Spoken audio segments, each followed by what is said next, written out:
Olá a todos, bem-vindos ao sexto episódio do Ações e Companhia. Comigo estão os grandes, os únicos, Diogo Gonçalves e Gonçalo Garcia. Olá pessoal.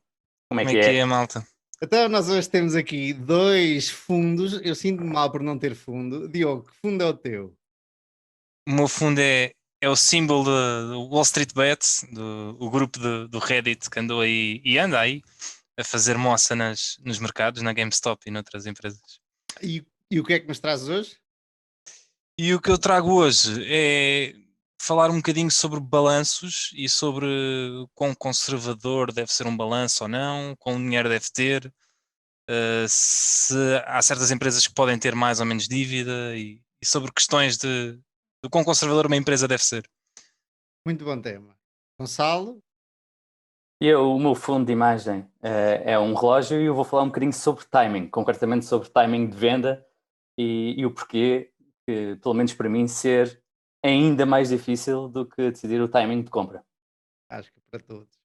Eu vou falar sobre o Terry Smith, do Fund Smith, que fez a sua conferência ontem, e sobre o erro do Buffett da Precision Cast Parts, que ele admitiu no último relatório. Mas antes disso, nós vamos aqui ao YouTube e o pessoal que nos ouve e que nos vê respondeu ao nosso apelo por comentários. Nós temos aqui o pessoal a agradecer.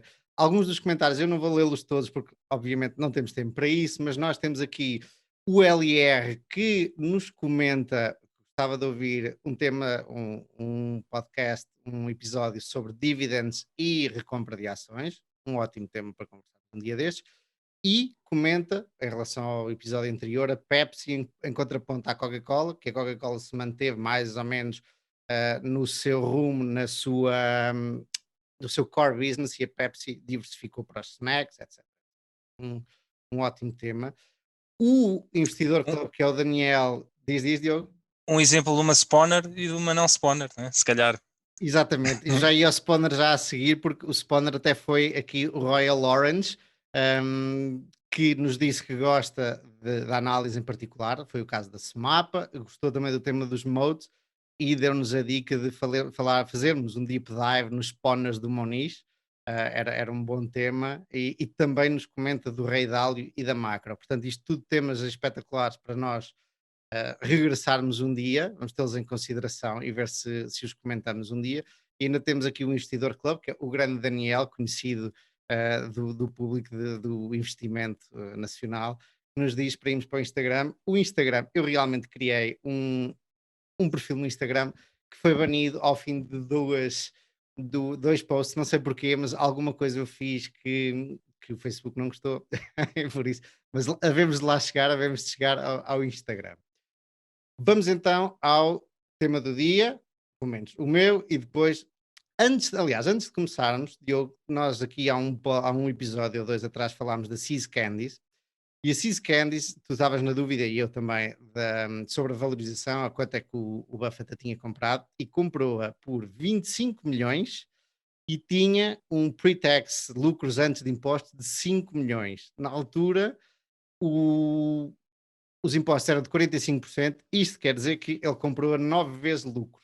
E a ele custou-lhe dar os 25 milhões, só para nós vermos o Sovina que o velhinho Warren Buffett, na altura não era velhinho, isto foi em 70 e tal, o que o tipo era que custou-lhe dar 9 vezes lucro. Aí está. É caríssimo, aos standards de hoje em dia, não é?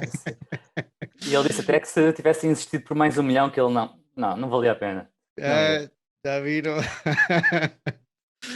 Um, Portanto, duas coisas que aconteceram esta semana e a semana passada. Fund Smith, Terry Smith, que é um senhor, um investidor que tem tido retornos, se não estou em erro, 18 ponto qualquer coisa nos últimos anos, isto anualizado, obviamente.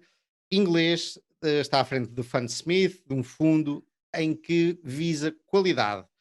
Nós, quando ouvimos falar, pensamos porque é que eu tenho as empresas que tenho no meu portfólio, porque é que eu não compro só empresas com marcas fortes e porque é que eu não compro só estas empresas de qualidade que eu sei que vão continuar aí. Uma pessoa, há certos, certos investidores que nos fazem sentir um bocadinho mal connosco próprios porque dizem as coisas com tanta convicção que parece que são donos da verdade. Este é um desses senhores e se calhar aqui eu posso estar, posso estar a ser tendencioso e a parecer que não gosto dele, gosto muito dele, mas a mim custa-me ver alguém que não tem margem para dúvidas, quando eu tenho tantas. Bom, o senhor Terry Smith, na sua conferência de ontem, deu-nos vários exemplos dos investimentos que ele fez. Alguns, para quem não sabe já agora, qualidade para ele, e ele traça em traços gerais, margens altas, especialmente gross margins, margens brutas altas, retornos sobre investimento altos, eh, altos interest coverage, ou seja, baixa dívida, por aí fora, tudo do melhor que há.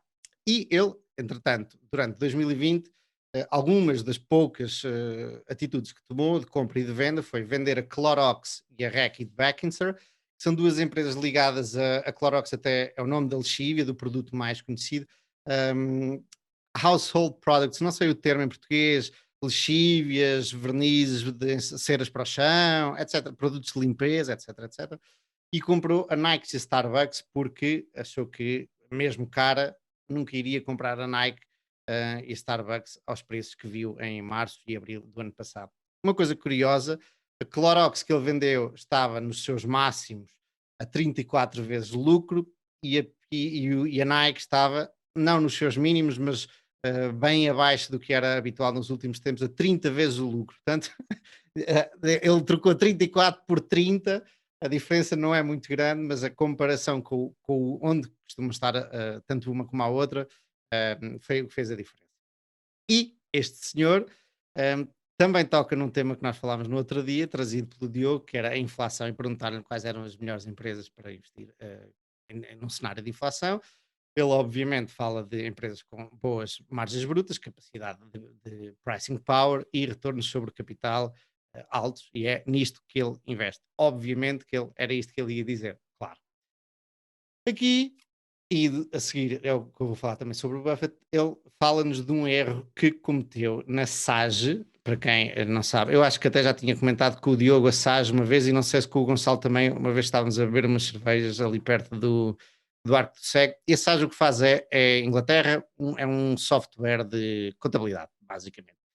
E a Intuit é a cópia da SAGE nos Estados Unidos, e pelos vistos a Intuit está a safar-se muito bem, e ele também, o Terry Smith também tem a Intuit, e a SAGE não se está a safar assim tão bem. E o que o Terry Smith diz e admite que talvez tenha sido um erro, mas diz que não vende porque o CEO mudou, a board trocou o CEO e que ele não tem nada a ver com isso, e que agora estão a investir no produto. O problema era o produto e agora finalmente estão a investir no produto e, portanto, ele ainda tem esperança que a coisa vá ao sítio. Sim, se ele diz que é um erro e não vende, há aí uma dissonância qualquer, né? Isto eu gostei muito deste tema hoje e de eu falar, que calhou bem de eu falar antes do Gonçalo, porque a seguir o Gonçalo vai de certeza falar sobre isto, ou podemos falar sobre isto também no tempo do Gonçalo. Não é que haja tempos específicos, todos podemos falar, mas no tema do Gonçalo. E, portanto, ele basicamente, sem admitir muito, admitiu que era um erro, mas que mantém bem para não sair a perder, que ainda tem confiança no futuro. Isto, como vamos ver a seguir, é talvez uma esperança, pode ser uma esperança, e não passar disso.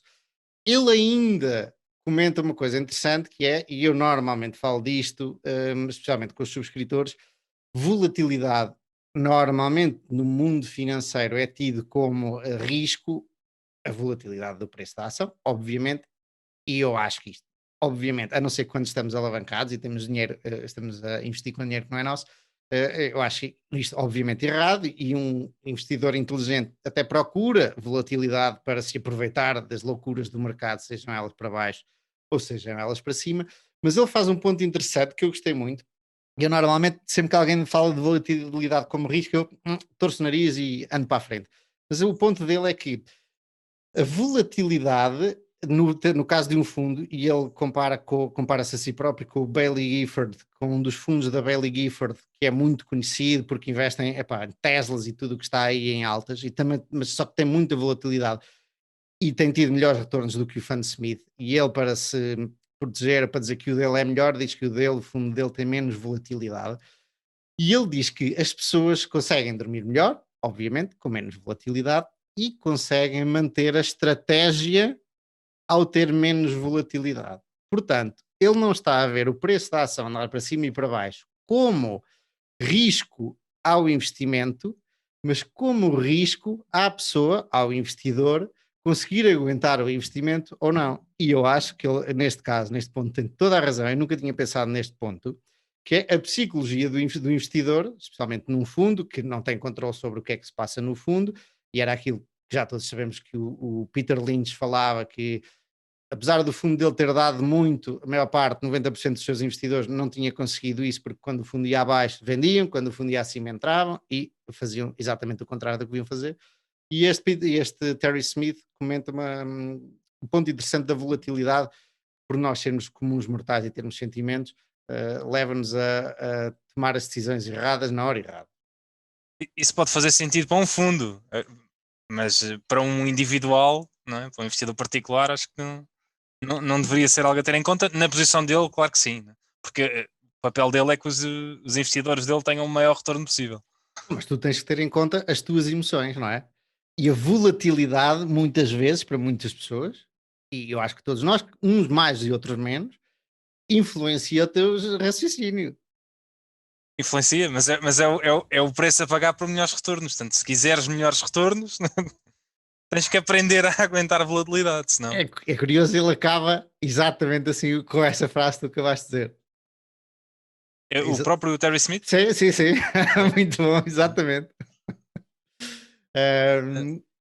Lá está, mas muitas pessoas, e ainda hoje, opá, muitos grandes investidores dizem que se deparam com isso e que o grande problema no investimento não são fatores externos, são eles mesmos, são os próprios investidores. Eu vi ontem por acaso a conferência, mas assim meio de relance, mas houve uma coisa que eu gostei muito eu já tinha falado disso, mas eu gostei muito de voltar a ouvir, que é, ele chama-lhe Justified PE, o múltiplo sobre o lucro justificado. E ele mete uma tabela de empresas que eu já não me lembro qual é que foi o ano, mas imagina que é em 1999 ou Eu tenho 2000. aqui, desculpa interromper, só para complementar, eu tenho essa tabela à minha frente e é ele começou a ver do ano de 1973 e eram os 73. múltiplos que garantiam um retorno interno de 7%. A 7%, que é acima do médio pelo SP500. E uma das empresas que está lá, que é a L'Oréal, que ele gosta muito, tu podias ter comprado a L'Oréal por um PER superior a 100 e tal. Agora, tenho aqui. O PER é 281, podias ter comprado. 281 e mesmo assim fazer o mesmo que a média do SP500. Não, fazer mais. Eu acho que esse 7%, não é? É acima ainda, não é? Era acima do SP500. Era 6.8 o SP500. Portanto, podias ter comprado a L'Oréal a um múltiplo de 200, não é? E tinhas batido o mercado. Sim. E, portanto, e depois a conclusão que ele diz é, mesmo ele sendo considerado um investidor de qualidade, que ele nunca compraria a L'Oréal por aquele valor, mas para pôr em perspectiva o quão nós às vezes não percebemos, não é, o que acontece com as empresas. Exatamente. Gonçalo, diz-nos aí as outras, é isso que vais dizer? É isso mesmo. Antes de mais, eu acho que esta tabela tem um bocadinho de um bias de seleção, porque está a selecionar aqui empresas excepcionais e tem algumas excepcionais e não podias ter pago tantas, mas começando aqui por o top. Tens a L'Oréal com 281, e depois tens a Altria dos cigarros, tem a Marlboro, essa podias ter pago 241, depois tens a Lindt dos chocolates, podias ter pago 230, mas depois curiosamente tens empresas como a Unilever, esta só podias ter pago 30 vezes. E claramente é uma empresa gigante e vencedora e com bastantes marcas fortes, mas não foi tão boa a Claro Capital como as outras. A Diageo, a Diageo das bebidas, por exemplo, essa só podias ter pago 21 vezes os resultados. E há outro gráfico ou tabela, logo antes ou logo a seguir a esse, também interessante, que é os price to earnings baixos, aqui há não sei há quanto tempo, há 10 anos, vamos dizer, e os price to earnings altos, alguns desses L'Oreal e tal. Sim, Tens aí à tua frente? não sei se é exatamente a tabela que estás a referir, mas eu tenho à minha frente uma que eu gostei bastante, foi comparar o que parecia alto na altura, Exatamente. e ele vai buscar o preço de entrada a 2 de janeiro de 2015, Uhum. e tem aqui empresas como a Adobe, a Amazon, o Facebook, a Netflix e a PayPal, e pagando múltiplos incríveis. Por exemplo, para a Netflix, podia ter pago um múltiplo de 500 vezes resultados, e um múltiplo de saída agora seria 8 vezes resultados. Por causa do crescimento. Portanto, era uma growth que se tornou value. E depois ele mostra o outro lado da moeda, selecionando empresas como o Deutsche Bank, em que podias ter pago na altura 20 vezes e agora estarias a pagar 300 vezes os resultados. Ou seja, os Eu lucros acho foram que abaixo. sim, os lucros. E houve muita diluição, fizeram aumentos de capital e tudo Uhum. mais. E tem aqui outros Eu, exemplos como. é óbvio que isto é enviesado. Tu podes encontrar Sim, empresas claro. com múltiplos altos que não dão em nada, como podes encontrar empresas com múltiplos baixos que também dão muito. E na verdade, para o mesmo crescimento, não é? Para a mesma qualidade, quanto mais baixo o múltiplo, melhor. Mas eu acho que é importante o ponto aqui que ele quer fazer, que é mais importante a empresa que tu estás a comprar do que o múltiplo. Agora, ele também não descura o preço. Aliás, no slogan dele, ele diz: compra boas empresas, não pagues demasiado e não faças nada. A dúvida sempre é quanto é que é o demasiado, porque para umas demasiado é 10, 15 vezes é demasiado e para outras 36 não é demasiado, ou 200, como vimos há bocado. Não é? A dúvida toda é essa. E se isto fosse fácil, nós não estávamos aqui, nem sequer se falava sobre isto. E isto remete àquela questão que eu já falei uma vez com o Gonçalo de se uma empresa tiver um retorno sobre o capital de 30% e se conseguir investir esse dinheiro, ao fim de 10, 20 anos, assumindo que a valorização mantém-se, tu vais ter o retorno de 30%, tu não vais ter o retorno do múltiplo que estás a pagar. Há a diluição do múltiplo, que era aquilo que estavas a dizer, mas que ao fim de 20 anos, mesmo que o múltiplo caia para metade ou para um terço, não é? O teu retorno é O astronómico. problema é que ninguém tem paciência de 20 anos. Pois. A minha questão com os múltiplos elevados é que implicam teres uma confiança sobre o futuro muito alta. Não é? Porque estás a pagar por crescimento hoje, crescimento que ainda não se manifestou. Portanto, podes pagar um múltiplo mais alto quanto mais alto tiveres confiança realmente no crescimento da empresa. Exatamente. E depois também estamos aqui a ver o múltiplo de lucros, que também pode não ser a melhor métrica. Sim, o múltiplo cash flow. Exato. Porque a Amazon não tinha lucros, não é? Os múltiplos eram milhares, mas na verdade ela gerava cash flow. Não é? Na Netflix, por exemplo, também, por acaso na Netflix era ao contrário, gerava algum lucro, mas não gerava cash flow nenhum. Isso vem exatamente no seguimento, ou, aliás, o seguimento disso espera aí um segundinho, é a segunda parte, que é o erro que o Warren Buffett assumiu agora de 11 billion de write-off na aquisição da Precision Cast Parts em 2015. A Precision Cast Parts é uma empresa de cast, como é que se diz em português? Ferro fundido, fundição lá, de peças para, maioritariamente para a indústria aeronáutica de alta precisão. E a Precision Cast Parts era e ainda é uma das líderes de mercado, se não a líder da indústria. E o Buffett vem agora dizer que foi um erro aquilo que pagou, não que a empresa tivesse sido mal, a parte qualitativa, não, ele continua a vê-la como a melhor do mercado e da indústria, mas o que pagou foi demasiado alto para aquilo que devia ter sido. E ele pagou 32, 33 billion na altura, 1.000 milhões, e isto eram. E isto antes de continuarmos, eu vou pegar, não só no que o Buffett disse, mas também num artigo pelo Gary Michuris, eu acho que já falei aqui dele, que é um artigo muito porreiro que eu vou pôr aqui em baixo, que analisa este erro, ok? E analisa, nós a partir de 2015 não sabemos os números da Precision Cast Parts e o Gary vai tentar, pelos relatórios da Berkshire e tal, descobrir os números da Precision Cast Parts e vai analisar o erro, e é mais nisso que eu vou pegar na análise ao erro do que no próprio erro. Mas, portanto, o Buffett pagou 26 vezes free cash flow na altura, ok? 25 vezes os últimos 3 anos cash flow em média, 29 os últimos 5 anos de média e 37 os últimos 10 anos de 2015 para trás, ok? E eu vou explicar porque é que eu estou a olhar para estes números para trás. Porque, curiosamente, parece agora, e olhar para trás é sempre fácil, e as empresas também têm ciclos, não é? Que o Buffett comprou nos últimos 2 ou 3 anos tinha subido bastante os lucros da Precision Cast Parts e parece hoje que o Buffett comprou no topo do ciclo daquela empresa, ok? A partir daí tudo indica que os resultados foram por aí abaixo. E por isso é que é importante, e o próprio Buffett admite, que é preciso normalizar os lucros em relação ao ciclo da empresa e ao ciclo do negócio. E se quisermos até ao ciclo económico. Mas ele basicamente pagou demais na altura errada. E, deixa-me ler aqui o que tenho, exatamente, os erros que o Gary Michuris aponta a isto é, primeiro, não normalizou os lucros, ok? Para um período sem problema, ou seja, para um período com problemas. Portanto, naquela altura, naqueles últimos 3 anos em que o Buffett comprou, não tinha havido problemas nenhum, o negócio estava tudo bem e estes negócios têm sempre problemas porque o seu principal cliente é uma indústria muito mazinha que são, obviamente, as companhias aéreas, não é? Portanto, naquela altura estava tudo a correr bem e o Buffett esqueceu-se disso. Depois, investiu no segundo erro, investiu num negócio em que ele próprio, admite isto em 2017, no Annual Report de 2017, que não entende bem o manufacturing business tão bem quanto os outros negócios da Berkshire.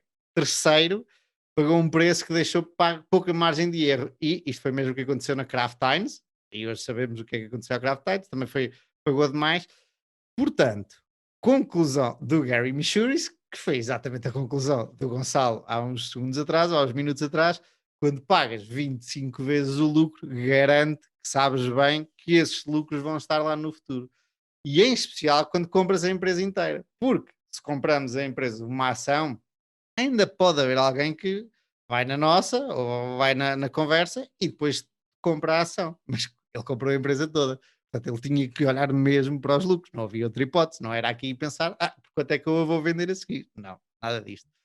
E no fim deste artigo, o Gary põe um grande quote do Ben Graham, da Security Analysis, que o título é Perigo em projetar tendências para o futuro, porque, como todos sabemos, é concorrência, acontecem coisas, o ciclo económico também leva normalmente a que a curva de resultados ou de lucros se torne melhor, mais bonita e mais aliciante, exatamente antes de um revés. E parece que foi o que aconteceu ao senhor Warren Buffett. Portanto, os mestres, os grandes, também se enganam, e ele admite, de uma frasezinha agora na carta deste ano, que o erro não foi a parte qualitativa, foi ele ter-se enganado a calcular ou a estimar o average, e o gajo até põe em itálico, os lucros médios do negócio no futuro. O Buffett é incrível nesse aspecto. Ele é incrivelmente honesto e duro consigo mesmo nos seus erros. E depois o que corre bem é raramente mencionado ou enfatizado. Ele perdeu 11 bis ou fez um impairment de 11 bis com a Cast Precision, mas ganhou 90, mais ou menos no mesmo período, ganhou 90 bis com a Apple e não é mencionado. Consegues ver na tabela, mas ele não faz um ênfase a isso. Ele por acaso fala disso na carta, não é? Fala, mas não diz que foi ele, não faz um ênfase à seleção sim. da empresa, não. Mas eu acho que isso também faz parte de toda a gente que tem sucesso numa determinada área, não é? Que está extremamente focada em melhorar todos os erros que faz e continuar o processo. Evitar os erros. Quer seja o melhor jogador ou o melhor treinador, não é? E sempre que tu erras, o foco no que é que eu posso fazer para não voltar a cometer este erro e continuar e as coisas correram bem, não vale a pena perder assim tanto tempo com elas. é porque as coisas funcionaram como deve ser. Tu deves analisar as tuas falhas, não é? Não é que não deves analisar os sucessos, não é? Mas nos sucessos quer dizer que o teu método está certo, não vale a pena pensar demasiado sobre isso. Há um podcast que eu partilhei no outro dia no grupo aberto do All in Stocks do Facebook, que era não me estou a lembrar agora, basicamente são histórias pelos fundadores dos negócios, é um podcast brasileiro e algumas destas empresas são as maiores do mundo no que fazem, e curiosamente eu ouvi 3 ou 4 espetaculares, o gajo que vende mais ovos do mundo, que vende mais chocolates do mundo e o que vende mais pão de queijo do Brasil. E os três, quando lhes perguntavam qual era o segredo, os três foram conseguirmos aprender com os nossos erros. Curioso. Gonçalo, E não é, segue para ti. certo. E não é por acaso que tanto o Charlie como o Buffett, aos 96 anos no caso do Charlie e aos 90 anos no caso do Buffett, dizem que ainda estão a aprender. Isso isso, viver e aprender. Exatamente. E o meu tema é o timing de venda, e para o qual o Charlie disse que recentemente que ainda estava a aprender em relação a qual é a melhor altura de vender. Isto porque alguém me perguntou se não era uma boa altura para vender BYD, não é? Que tinha subido 200%, e ele não soube responder de forma taxativamente. 200 o ano passado, não é? O ano passado, sim. Pois, já subiu. Sim. Mas para mim, sem dúvida, que é bem mais difícil decidir quando vender do que é decidir quando comprar, devido a coisas muito concretas, como impostos, custos de transação, o risco da realocação do próprio capital. Uma coisa é vender uma empresa que estudaste e que conheces bem por um preço que achas que é justo, para depois ires alocar numa outra empresa que podes não conhecer tão bem, apesar de achar que está mais barata. Também, para mim é difícil decidir exatamente quando vender. Vender quando o upside diminui em relação ao que eu acho que vale, vender quando a avaliação é justa, ou vender quando está claramente cara, ou só vender quando há outra alternativa, ou vender quando a tese de investimento está errada, não é? Em relação à tese de errada, eu achei curioso o Terry Smith ter assumido que tem uma tese errada em relação à empresa. Como é que se chamava? SAG? SAGE. Em relação à SAG, uma coisa que eu gosto muito de evitar é o que é chamado de evolving thesis. Tu erraste, mas agora vais montar uma tese nova para justificar aquele investimento. Eu acho que isto é um erro cognitivo que devemos evitar. Porque basicamente estamos a tentar a montar uma história na nossa cabeça para tentar sentirmos bem connosco próprio e tentar justificar um erro que cometemos. Também não sei e tenho estado a pensar sobre isso, devemos vender aos poucos, ou devemos fazer trimming, ou devemos vender tudo de uma vez. E voltando ao Buffett, o Buffett gosta muito de dizer que the best holding period is forever. E eu concordo com ele. O que eu gostava de encontrar é uma empresa que eu comprasse, que me desse fizesse o compounding de 10% ao ano, nunca ficasse cara e que eu conseguisse manter para o resto da minha vida. Era perfeito. O problema é que às vezes parecem caras, não é? E agora temos tido uma perspectiva de never sell Tesla. Mas eu acho que a maior vantagem de nós como investidores de negociar em bolsa é ter o senhor mercado a dar-nos liquidez para comprar e vender quando quisermos. E ter uma opinião de never sell é dizermos, não, esquece uma das vantagens principais de negociar em bolsa. E há aquela história quer dizer, o Buffett diz isso do never sell, como todos agora, como está muito na moda, mas se tu olhares em retrospectiva e nos primeiros anos dele, o turnover dele era enorme, o turnover do Peter Lynch era enorme, o turnover do Greenblatt era enorme, todos eles transacionavam muito. E eu acho que nós devemos usar isso a nosso favor, mesmo as grandes empresas. Quer dizer, quando tu chegas a entrar na dimensão, tu não podes andar a comprar e vender, porque és um elefante, como o Buffett diz, numa loja de porcelana. Sim, mas agora, assumindo que não estás a gerir bilhões. Não é? Exatamente, quando tu és pequeno, eu acho que faz sentido, mesmo com a questão dos impostos. E nós temos o exemplo espetacular da Geico do Buffett.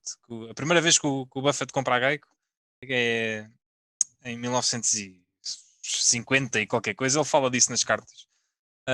Ele pôs lá quase 80% do portfólio dele. Foi a primeira grande ação dele quando ele escreve aquele relatório, aquela carta para o jornal. Ele vendeu a Geico passado um ano, né, com lucros de 40% a 50%, para pôr noutra empresa que eu agora não me estou a lembrar do nome, que estava com um PER de 1. E ele depois veio a comprar a Geico muito mais tarde por 100 vezes acima, não é? O valor.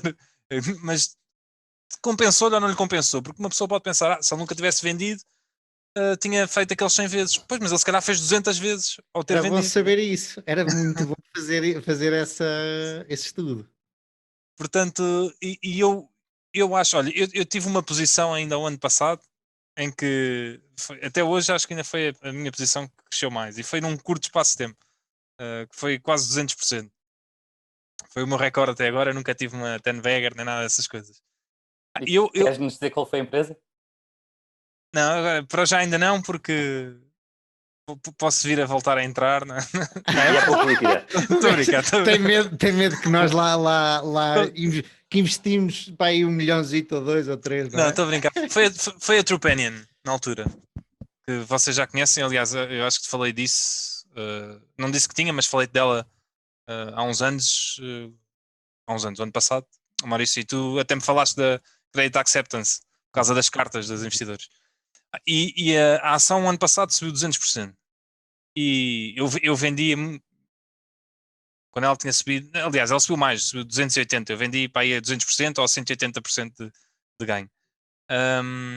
Epá, e na verdade fez todo o sentido, porque, quer dizer, ainda não sei em retrospectiva, só daqui a uns anos é que vamos saber, mas eu consegui pegar naquele dinheiro, aplicar no outro lado qualquer, e eu acho que apesar de eu acreditar imenso no futuro da empresa, os retornos futuros, né, não vão ser a mesma coisa que tiver. Eu não acredito, e é óbvio que a curto espaço de tempo vai acontecer, que a empresa vai dar aqueles retornos, vai continuar a dar aqueles retornos Espera nos aí, próximos anos. tu estás em 2021, não se pode dizer isso. Ah. Exato. No curto espaço de tempo pode acontecer, mas aquilo roubou-me o retorno futuro, no fundo. Posso dizer isto assim, não é? Porque eu tive o retorno agora em prol de não vir a ter o retorno no futuro. E portanto Antecipou, não é? Antecipou retornos de vários anos. faz sentido uma pessoa pôr no outro lado. Eu vejo um contra-argumento forte a tudo o que estamos a dizer e àquilo que eu li também, mas um bom contra-argumento e uma validade para ter uma mentalidade never sell é o efeito psicológico de seleção. Tu compras com algo com uma mentalidade que nunca vais vender, poderás ter um efeito psicológico que te obriga a ser ainda mais seletivo.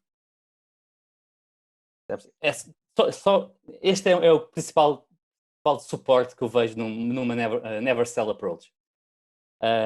Mas, por outro lado, como estávamos a falar há pouco, acho que das razões que esta maneira, esta never sell approach parece estar a ficar muito popular é o chamado seller's remorse.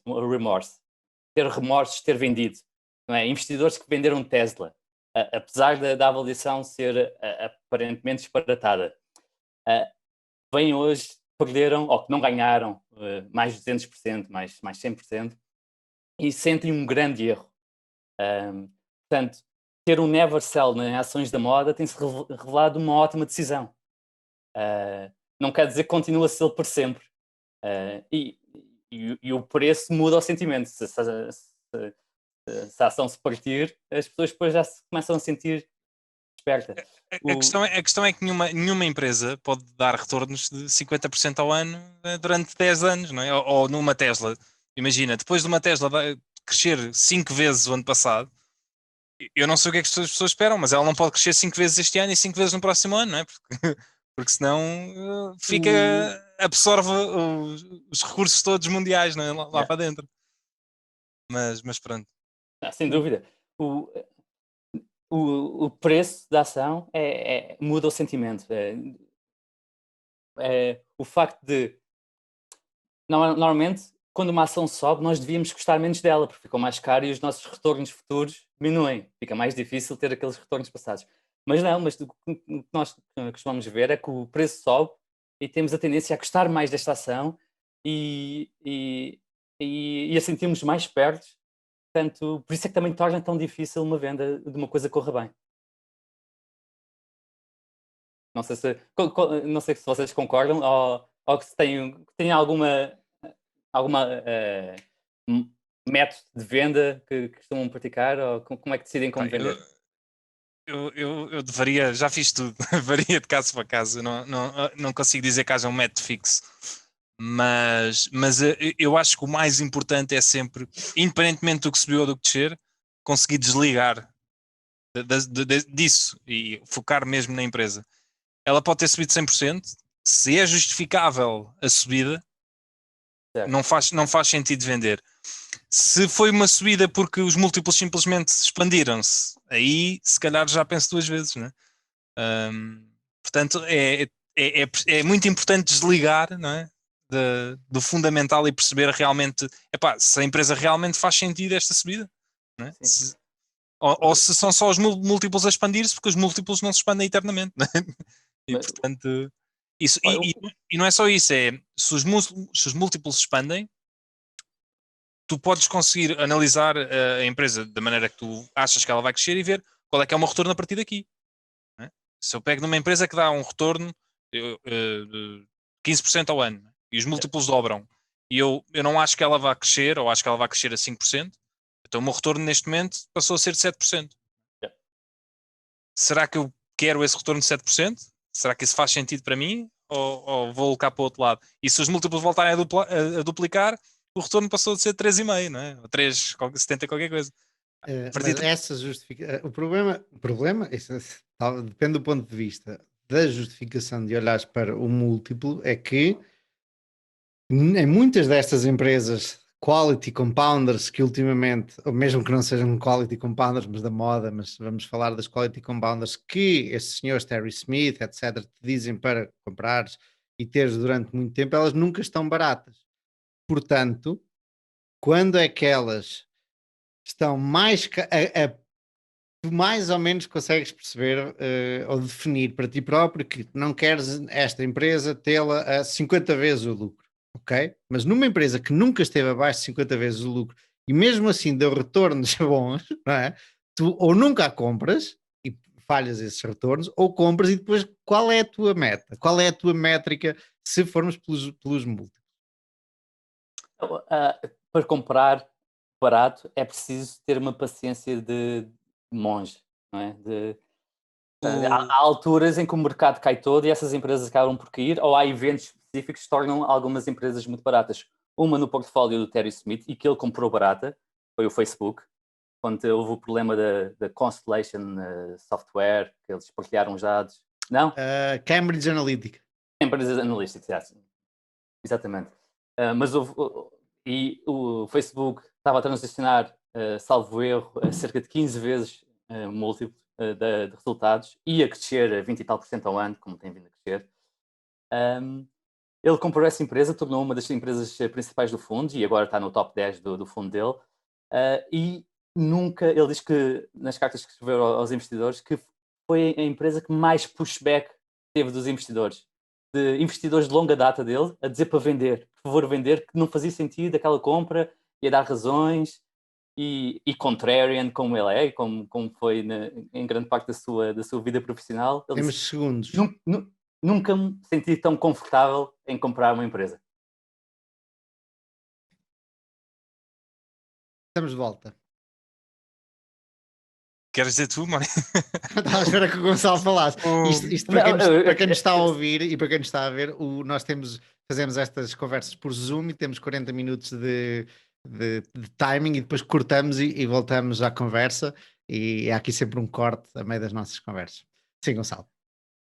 Sim, tinha acabado de falar do Facebook e do facto de às vezes a paciência recompensar-nos com oportunidades como houve do Facebook ou quando há uma pandemia global em que mesmo empresas de grande qualidade transacionam a múltiplos mais o Terry Smith tinha saído e depois voltou a entrar, é isso? Não. Estou a falar em termos gerais. Quando ele comprou o Facebook, comprou a múltiplos relativamente baixos. É só um exemplo. Mas há tempos a tempos temos correções grandes na Bolsa. A última foi ainda o ano passado e antes disso tínhamos tido há 13 anos, em 2008, uma grande crise financeira e tempos a tempos conseguimos comprar empresas de grande qualidade a muito boas avaliações. Pois a grande questão outra vez é quando essas avaliações recuperam, quando vender ou se devemos vender ou não. E claramente, sim. E claramente, na última década, a resposta é que não devemos vender. Mas não sei se é sempre assim. O Diogo estava aqui a dizer em off que a Tesla está a 30% abaixo do que já esteve, dos picos, portanto, se calhar esta é uma dessas oportunidades. Exatamente, é o canário da mina, meu, como os ingleses dizem. Isto agora vem um bear market, agora vai cair. É curioso o Facebook, tanto o Pat Dorsey como, que é o tipo conhecido dos modes, tem o Little Book, já não sei de quê, mas que explica os 4 tipos de modes diferentes, e este tipo, e o Terry Smith, dizem, e há mais malta a dizer o mesmo, que o Facebook é a empresa que tem nos seus portfólios que mais têm que ir monitorizando, ou seja, que eles menos têm a certeza da qualidade ou da estabilidade do mode, por causa das ameaças constantes que existem, TikToks e whatever, por aí fora. Eu, isto é um tema para outra conversa, mas o Facebook por acaso é uma história muito engraçada, porque se fores a ver o conceito de redes sociais, e há muita gente que fala disto, há um escritor israelita que se chama Noah Harari Noah, exatamente, e ele também fala disso, dos conceitos das redes sociais, e ele diz que e isto para reforçar o mote da Facebook, ele diz que é muito difícil haver duas redes sociais grandes e, portanto, partir o Facebook não vai fazer muito sentido, porque a tendência a longo prazo é haver sempre uma rede social dominante. Porque as pessoas tendem sempre a ir para onde está toda a gente. E, portanto... Tenho curiosidade nisso, porque tu tens o WhatsApp, tens o Instagram, tens o Facebook, tens o Twitter, todas são diferentes, e há quem diga que o Facebook azulinho, a plataforma está em declínio, e estará, provavelmente, nós não sabemos muito bem isso, mas portanto, não sei se estou de acordo.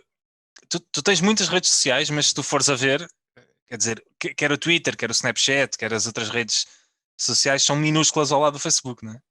Eu acho que o Facebook não faz nada também porque para dar a falsa sensação de concorrência. Não é que elas não tenham muita gente lá, mas o Facebook tem 2 bilhões de utilizadores, não é? Sim, e há várias formas de partir o Twitter tem 100 milhões, não é? Ou 200, não sei, eu estou a mandar um número, mas é muito pequeno. E é a única concorrente. Mas, Gonçalo, desculpa, deixa-me só dizer isto. Em relação ao Twitter, por exemplo, o Twitter é muito forte na nossa área, no fim tweet.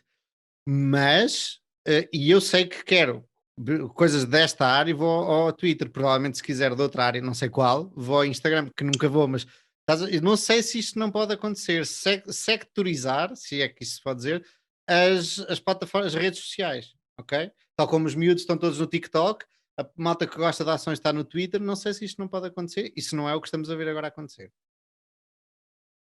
Mas pronto, eu também não tenho a certeza disto. Isto é um argumento dele para as redes sociais serem sempre monopolísticas. Acho que é assim. Força, Gonçalo. Sim, estavas a falar de partir o Facebook, não, podia não ser producente, mas há várias formas de partir o Facebook, não é? Não podes não partir a plataforma Facebook, mas só obrigar a separar o Instagram, obrigar a separar o WhatsApp, obrigar a separar o óculos, para que não haja estes efeitos de sinergia entre estas plataformas todas. Eu nem sei se isso não era bom para os acionistas do Facebook, porque historicamente, se nós formos ver as empresas monopolistas que foram partidas, os acionistas ficaram a ganhar. A AT&T, quando se partiu em não sei quantas empresas, a Standard Oil, quando se partiu nas empresas todas de petróleo, os acionistas acabaram por sair melhor financeiramente do que quando era um monopólio. Claro, isso tem muito a ver com o facto de estas empresas depois poderem se focar realmente no seu público-alvo.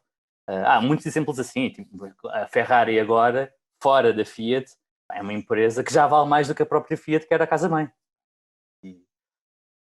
Há muita cristalização de valor por via spin-offs. Focando-nos por falar em foco, vamos voltar sim, estamos a divagar um pouco. Estou a voltar. Isto era relacionado com o que estavas a dizer qual é que é o múltiplo que faz sentido pagar. Estas empresas estão sempre a 50, não é?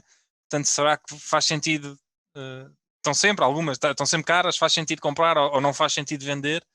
E o Peter Lynch criou aquele múltiplo dele, o conceito que é o PEG, não é? Mas mesmo o PEG é olhar para trás, é o crescimento, é o preço, desculpa, para não te interromper quem não sabe, para saber, sim. É o preço, o lucro e depois a juntar ao quão a empresa está a crescer. Okay? A taxa de crescimento. Óbvio que em retrospectiva, não é?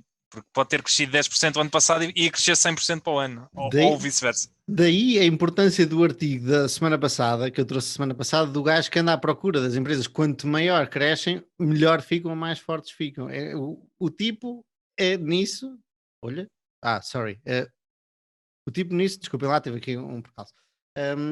Estava a pensar muito bem. Empresas que por- podem ter crescido muito no passado, mas tu sabes que quanto maior cresçam, vantagens de escala, etc, etc, mais fortes ficam. Eu fiquei a pensar nessa e eu ainda Sim, estou a sim. evoluir em relação a isto, do Valley As, versus Growth. as, Ainda estou a eh, evoluir a minha perspectiva. Em os, relação, já agora deixa-me só aqui comentar diz, desculpa. os marketplaces, né, são exemplos disso. Né? Quanto Exatamente, maior cresce, mais forte fica o marketplace. exatamente.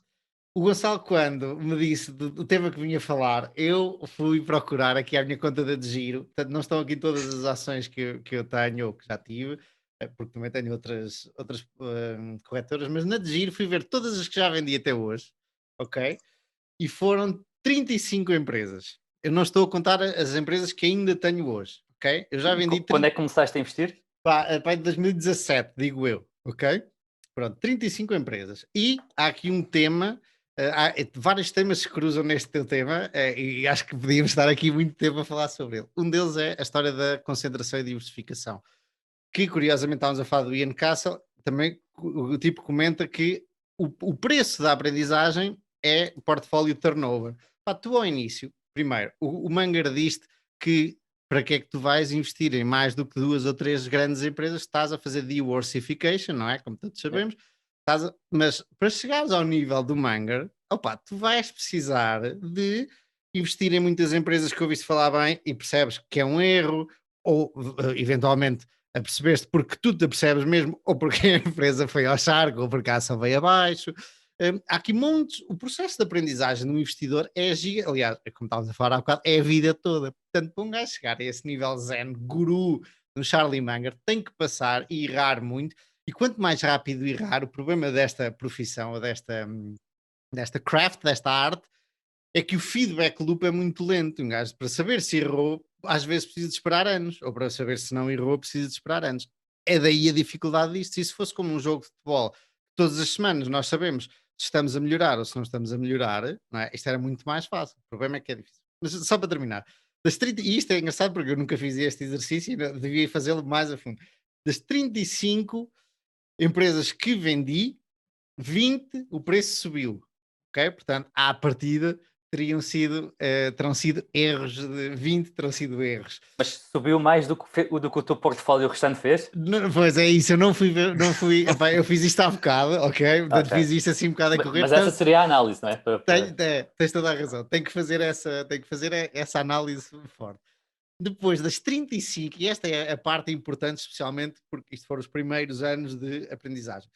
23 eu considero que não devia ter comprado. E não devia ter comprado porque eu não sabia e não as estudei, ok? Das 35, 23 eu fui porque ou ouvi alguém falar bem e me pareceu, epá, isto parece um bom investimento, ou eventualmente fiz uma análise muito rápida, e fui sugestionado por alguém que eventualmente sabe mais do que eu, ou sabia mais do que eu na altura, e eu não fiz a análise que devia, ok? Portanto, são 23 erros, não porque subiram depois de eu as vender, mas porque eu nunca as devia ter comprado. E eu cada vez mais, e a minha namorada nisso tem sido uma boa psicóloga, é tu não compres nada que não escrevas, e que não escrevas especificamente no All in Stocks, escreve e torna-o público, aproveita dessa plataforma que tens, torna-o público para os teus subscritores, obviamente, hum, porque assim tu és obrigado a raciocinar, e aquilo que falávamos no outro dia, e eu há pouco tempo fiz um trimming, cortei uma posição do portfólio do All in Stocks, e daí que o Gonçalo se tenha lembrado, acho eu, foi daí deste tema de quando vender, etc, etc. E ele perguntou-me porque é que cortaste a meio. E depois há aqui esta história. Depois isto não é um tema que não é fácil e dá pano para mangas. E depois até me deu o exemplo do Buffett que diz que nunca faz trimming. Trimming é cortar parte das porcentagens. Primeiro, eu não sou como o Buffett, é a primeira. Portanto, um gajo não tem a certeza de tudo sempre. É a primeira de todas, não é? E se acha que, neste caso dessa empresa específica, eu nem vou mencionar a empresa, por razões óbvias, eu considero que a empresa tem muito ou tem bastante para andar, mas eu apercebi-me, e depois aí roubei ao Charlie Munger, de tentar destruir as minhas melhores ideias e de tentar destruir as posições em que tenho e ver o outro lado, como elas podem não funcionar, e apercebi-me que nesse caso específico dessa empresa, que é uma empresa financeira, há um lado muito grande que é o lado da dívida que eu não estou confortável, e que ainda desconheço, e é um risco, pode tornar-se um risco grande, mas eu ainda não tenho essa certeza. Portanto, a minha decisão foi cortar a meio, porque eu ainda acredito na empresa, só sei que há ali muito que eu não sei e vou estudar. Hum, Ainda assim, o Gonçalo te perguntou porquê 50% e não 30% ou não 70%. Eu não tenho uma boa resposta para isso, ainda. Daí que este tema seja espetacular. É muito difícil. As regras, as minhas regras, normalmente são ou a história mudou para venda. Ou seja, nenhuma destas empresas que eu vendi, eu acho que segui alguma regra. Mas normalmente é ou a história mudou, o negócio mudou, alguma coisa mudou no negócio. Terry Smith não fez isso com a SAS, já vimos. Ou eu apercebo-me que cometi um erro e foi o exemplo de que eu acabei de mencionar, que não saí completamente da empresa, mas apercebi-me que há ali coisas que eu não sei que devia saber. Mas Ou esse fica muito mais fácil se a Uhum. ação não virar contra ti. Não é? Apercebes-te um erro, a ação está na mesma ou subiu, fica fácil sair. Agora a grande questão é, percebes o erro e a ação já se partiu 50%. E tu tens o anchorage bias, estás ancorada ao preço inicial, não é? Estás a perder, é Yeah, tramado é isso isso. também. É Yeah. tramado. Nós, Hum, o ideal é desconhecer o preço que comprámos, tudo o que foi comprado. Qual é o preço agora? Qual é o sentido agora? hum, Todos os dias, mesmo que tu não vendas nada, estás a fazer uma decisão. isso, Oh, isso é capaz de ser engraçado. Um gajo devia ter um alerta só quando ela ultrapassasse certo, por exemplo, múltiplo para cima. Por exemplo, tu compravas uma empresa qualquer que gostavas, nunca vias a ação, mas tinhas um alerta. Se ela passasse, compravas a 20, ou de mandar números ao ar, e sabes que querias vendê-la se tivesse overvalued e consideras que aos 35 ela estava super valorizada e dava-te um alerta. Se calhar isso era interessante e tu não podias ver o preço da ação antes de chegar a esse valor. Isso é capaz de ser engraçado. a de giro durante uns tempos fez o contrário, que era, agora não sei, nunca mais recebi, mas estava a mandar mails sempre que uma posição caía 10%. Ah, Nunca mais recebi porque começou o bull market, né? não, Mas não, eu me recebi uma dessas há pouco tempo, e por acaso tu conheces a ação, recebi uma dessas há pouco tempo, e antigamente, eu não sei se antigamente a Giro mandava isso, mas agora eu estou completamente tranquilo, exatamente porque já é muito raro eu entrar numa ação sem eu ter estudado muito em detalhe. Hum, Ainda acontece às vezes, muito raramente, mas cada vez mais. Isto fica aqui o conselho, especialmente à malta mais nova, é estudem, estudem as vossas ações. E se não, Estudassem. e se não sabem muito, não entrem a pé juntos. Quais são as tuas regras, Gonçalo, para venda? Eu tenho evoluído muito para tentar concentrar o meu portfólio. Portanto, uh, normalmente v- tento estar sempre a ver quais são as ideias que não reforçava e idealmente gostava só de ter 10 empresas, neste momento tenho 20, e já tive 30. Portanto, tenho estado sempre a pensar qual é que é. Porque eu não acho que faça muito sentido de investir na 21ª melhor ideia. Ah, Portanto, tenho estado. As empresas do meu portfólio estão basicamente a competir por capital umas com as outras, e é muito assim que eu penso quando vendo algo. Tento ver se pode ser realocado noutra empresa, e ideias novas estão a competir com as empresas do portfólio também. Preferia comprar, uh, falámos na Aspire Global, preferia comprar a Aspire Global ou outra empresa também em tech no meu portfólio, tipo a Digital Value, também transaciona múltiplos baixinhos e tem retornos altos e afins. E estas empresas entram em competição, o que me força a realmente pensar qual é que eu acho que é superior ao preço que está em questão e qual é que faz sentido estar no meu portfólio. E isto para evitar a tal diversification que estavas a falar e tentar concentrar cada vez mais. Dito isto, E tentas também ter posições de dimensão parecida? É porque a mim pode-me acontecer eu ter, imagina, 15 empresas no portfólio, mas as primeiras 3 ou 4 serem quase 50%. Não, Só alertar que já passámos o nosso tempo, mas sim. Sim. Não, claramente tenho o top 10 é 70% do portfólio. Portanto, claramente uma concentração às ideias que eu estou mais confortável e aquelas que, no meu ponto de vista, têm menos risco e têm menos ou têm menos pressupostos em relação ao futuro. Portanto, um caso que tem poucos pressupostos em relação ao futuro seria, por exemplo, uma empresa como a Logista, em que estou a pagar cerca de 10 vezes os resultados e é uma empresa que tem um monopólio nos países onde está e faz o transporte de tabaco e de produtos farmacêuticos e a pagar 10 vezes por isto, não estou a ver que seja muito provável perder dinheiro. Também não estou a ver que seja uma 10-bagger, porque a dimensão destes países não vai aumentar 10 vezes. Mas no sizing entra mais o lado possível de perda do que o lado possível de ganho. Isso também entra aí outra questão muitas vezes, que é as empresas que estão em franco crescimento, muitas vezes também são vistas como arriscadas por causa disso, porque a queda pode ser muito maior, mas se tu conseguires comprar crescimento, não é, a um múltiplo barato, às vezes, o que é muito mais difícil, não é? Às vezes tu também tens esse downsize muito assegurado, não é? Sim. Nenhum de vocês disse quais eram os vossos critérios de venda, meninos. É muito difícil, é muito difícil. É muito difícil. É mesmo muito difícil. O meu critério de venda é simples, mas é difícil ao mesmo tempo, porque é subjetivo. Eu tenho dois, eu primeiro tenho que achar que o retorno futuro é abaixo do meu threshold, né? Sei lá, 15% ou 10%. Se eu achar que daqui para a frente aquilo só me vai dar abaixo de 10%, abaixo de 15%, eu não estou a gostar da posição. Mas a minha segunda consequência é eu arranjar outro sítio para alocar esse dinheiro. Portanto, eu prefiro ter aquilo a fazer 10% ao ano do que ter em dinheiro a fazer 0%.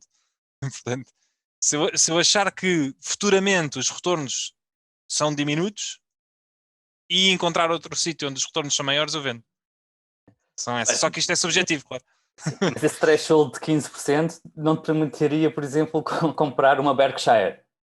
Não é? E por isso é que eu não a tenho no portfólio.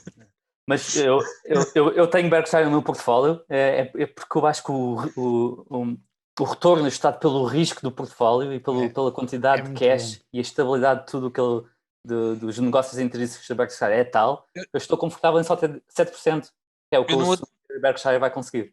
No outro dia disseram-me isso de pessoas que usam a Berkshire como um sítio, em vez de terem cash, não é? Têm Berkshire, porque Era o que fazia o Moniz. Exatamente. Só que tu depois tens aquilo está market to market, não é? Portanto, tu tens sempre o problema que é na altura em que o mercado cai a pique e tu tens uma oportunidade para pôr dinheiro, a Berkshire, apesar de cair menos, também vai cair, não é?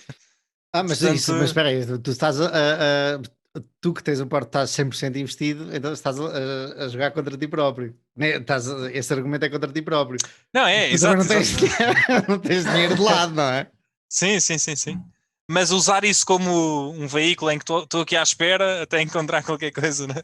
Isto é um tema muito bom, meus senhores, mas vamos ter que rodar. Final remarks, Gonçalo. Um dia podemos voltar aqui porque eu acho que ainda há muito para falarmos sobre isto. Sim.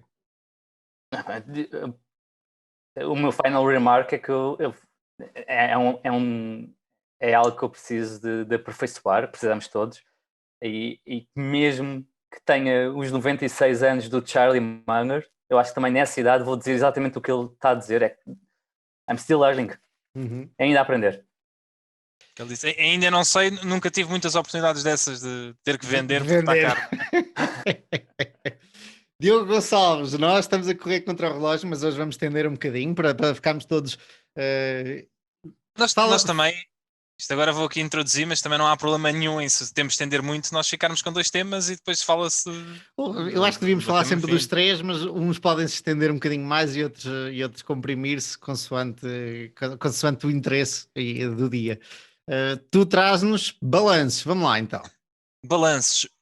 Uma das coisas, eu sempre fui uma pessoa que me considero extremamente conservadora nos investimentos, e sempre valorizei balanços super saudáveis. Inclusive, por exemplo, uma das empresas que eu tenho, que vocês sabem que é a Nova Base, uma das coisas que me atraiu foi o facto, inicialmente, de a empresa tem imenso dinheiro parado no portfólio, não tem dívida nenhuma, e portanto pode haver anos em que lucra mais, anos em que lucra menos, mas eu sei que o negócio não vai falir, ou pelo menos não vai falir nos próximos 2 ou 3 anos, né? Eles têm dinheiro suficiente para pagar as despesas todas dos próximos anos todos, quer não tenham lucro nenhum e tenham prejuízos. Diz, Gonçalo. Não, viste-me abrir a boca. Não, eu ia Ah. dizer que é um bocado impossível falir sem ter dívida. Exato, como se costuma dizer, sem dívida não se consegue falir. E portanto sempre tive essa visão muito conservadora e sempre senti que mais vale não ter retorno nenhum ou ter um retorno baixo do que ter retornos altos e depois haver um problema qualquer e ter uma empresa que foi a zeros, não é? E que isso afeta bastante o portfólio, principalmente quem tem um portfólio concentrado. Se uma pessoa tiver um portfólio concentrado e tiver uma das empresas for a zeros, isso faz moça nos retornos. E portanto sempre fui muito conservador. No entanto, há certas empresas que usam muita dívida e que não são propriamente muito. Estão a faltar a palavra, mas que são conservadoras à mesma. Ou seja, elas estão a usar muita dívida, mas elas podem usar dívida porque têm uma visão enorme pela frente e podem se alavancar muito e mesmo assim isso não ser arriscado. Ou pelo menos é claro que acaba sempre por ser mais arriscado do que não ter dívida nenhuma. E portanto a minha visão foi mudando um bocadinho. E acho que em certos casos faz algum sentido ter mais dívida e em outros não faz. A minha tendência é sempre ao conservador. Num extremo oposto, nós temos as empresas financeiras, não é? Estão sempre, por natureza, são altamente alavancadas. Os bancos, não é? As seguradoras e outro tipo de empresas, sempre companhias de leasing, umas mais que outras, mas são sempre alavancadas. E se nós formos a ver, a quantidade de empresas financeiras que vai à falência em contraste com outro tipo de empresas é enorme. E isto tem muito a ver com essa questão da alavancagem. E isso sempre me puxou sempre um bocado para trás em empresas que usam muita dívida. Agora, existem outros setores onde as empresas podem realmente puxar-se essa dívida toda e vou dar o exemplo, por exemplo, das utilities, né? O setor da energia, porque sabe que aquilo é recorrente, a faturação que vai receber varia ligeiramente, mas tem cash flow recorrente e, portanto, não há problema nenhum. E há uma vantagem em estar muito alavancado, não é? Quem está muito alavancado aumenta os retornos dos acionistas, do capital próprio. Quem está pouco alavancado ou tem muita dívida, o retorno sobre o capital acaba por ser muito menor. E, portanto, esta segurança de ter muito dinheiro ou de não usar muita dívida diminui os retornos sobre o capital próprio. E se nós formos a ver, uma das vantagens dos Estados Unidos, por exemplo, em relação a países como o Japão, é que as empresas têm retornos sobre o capital muito maiores do que as empresas japonesas. E isto acontece porque as empresas americanas, além de operacionalmente serem muito boas, elas não têm problemas nenhuns em usar dívida, não têm problemas nenhuns em fazer estratégias financeiras, não é? Para aumentar esses retornos sobre os capitais. Os japoneses são altamente conservadores, a maior parte das empresas tenta ter o máximo de dinheiro possível, não quer ter dívida nenhuma, e isso tem sido uma amarra para os retornos das empresas japonesas enorme. E, portanto, essa segurança, que é acrescida das empresas terem muito dinheiro, é em troca de retornos. E é importante perceber quando é que uma empresa tem dinheiro porque precisa ter dinheiro para aguentar os embalos ou quando simplesmente a administração está a fazer uma má gestão de má alocação de capital. E, idealmente, tu queres maximizar, não é, o recurso à dívida sem haver risco ou diminuindo o risco ao máximo da tua empresa alguma vez ter algum problema com isso. E esse é que é o mais importante, na minha opinião. E isso depende de setor para setor, de empresa para empresa, de área para área, mas acho que é importante ter esse foco, mas acho que também faz sentido pecar sempre pelo defeito e, portanto, quando não se tem muita certeza, ter sempre mais dinheiro disponível do que dívida. Olha, O Gary Michuris, o tipo que que eu comentei ao início, que escreveu o artigo sobre o erro do Buffett, o gajo tem eu acho que até não descobri por causa deste artigo que vou mencionar, foi sobre outro, mas foi logo um dos primeiros que eu li sobre, escritos por ele, e foi a lição, ou a tentativa de lição que ele deu a um CEO de uma empresa que ele estava a estudar, e o CEO, empresa familiar, CEO já velhote, que sempre teve dinheiro nos cofres da empresa, e ele foi ter uma reunião com o CEO e foi-lhe explicar financeiramente porque é que existe um nível ótimo de dívida, e a estrutura de capital tem um nível ótimo, dependendo da empresa, obviamente, e da parte em que estás no ciclo, existe um nível ótimo de dívida para gerar maiores retornos aos acionistas e ainda assim não colocar o negócio em perigo. E ele escreveu um artigo. Também, desculpa, e o outro benefício é o efeito fiscal, não é? Que os juros são dedutíveis, portanto acabas por também aumentar o retorno do bolo via pagares menos ao Uncle Sam. O grande John Malone aí, fala nisso. John Malone tem uma entrevista nova de uma hora e tal, e que eu esqueci-me de vos mandar, mas também não achei assim tão interessante. Voltando. Eu já ouvi, e só uma parte, a parte que eu achei mais interessante é quando ele explica o uso das tracking stocks, que eu não conhecia, como é que era aplicado. Mas depois não explicou a fundo isso, pá. Não explicou a fundo, mas deixou aquele bichinho. Pois, exato. Olha, bom tema. Eu gostei dele dizer que não é um stock picker, mas depois dizer que tem ETFs no Japão e comprou um bocadinho ali, não sei o quê. Ele está com muito medo da inflação. Sim. Isto para dizer, e o Gary, por acaso, depois vou partilhar convosco, também posso partilhar aqui com o resto do pessoal que está a ouvir, escreveu um artigo que é mais ou menos o que tu, como investidor, tens que ensinar ao CEO. E isto, quem estiver a ouvir e for CEO, pensar assim: olha, estes gajos estão para aqui. Olha, ainda temos 10 minutos para terminar isto. Estão para aqui a achar que sabem mais do que eu, mas existe realmente, e já no Security Analysis, quase há 100 anos atrás, o Ben Graham traçava qual era a estrutura de capital ótima para os diferentes tipos de indústria. Isto para dizer que há muita gente que se habituou a ter dinheiro nas contas e que não vê as coisas do lado financeiro, porque, tal como o Buffett já disse várias vezes, muitas vezes quem chega a CEO de uma grande empresa vem porque, pela parte operacional, fez crescer o negócio e nunca teve formação em finanças, e sempre funcionou assim. Porque é que agora vou ter que estar a ouvir um senhor engravatado das finanças ou de finanças, investidor, etc, etc, a vir-me agora explicar o que é que eu hei de fazer com a minha empresa? Cai o gato? É o gato, é o cão. Diogo. Estava aqui o cão, sim. Peço desculpa. Como tudo na vida, esta questão do uso de alavancagem é um trade-off entre retorno e segurança, não é? Mas eu acrescentaria um extra.